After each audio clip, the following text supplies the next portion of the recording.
When did you first come to the United States?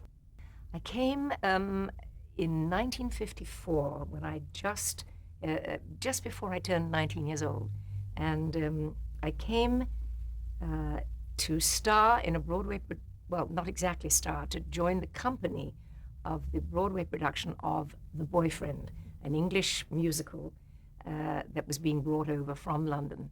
The original company of The Boyfriend was so successful in London that the American producers thought that they wouldn't disturb that company, and I don't think the English producers were happy to have them disturbed. So they decided to recast with a few English people because it was an English musical. And I was asked if I would like to go, and I was very hesitant about it to begin with.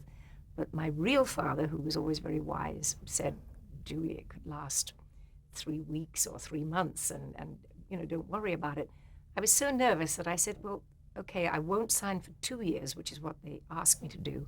I'll sign for a year, which still seemed an eternity.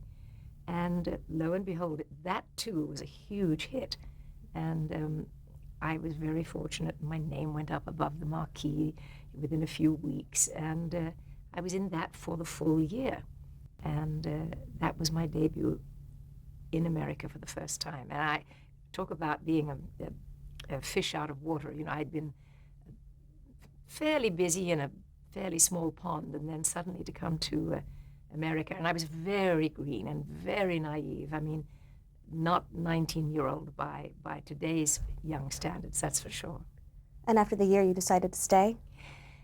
No, after the year, I was just about to return home to Walton-on-Thames, and I received a phone call from a man who said that he was the manager of a songwriting team called Alan J. Lerner and Frederick Lowe, and that they were considering a new musical based on George Bernard Shaw's Pygmalion, and they'd love it if I could audition. But how long was I contracted to be in The Boyfriend?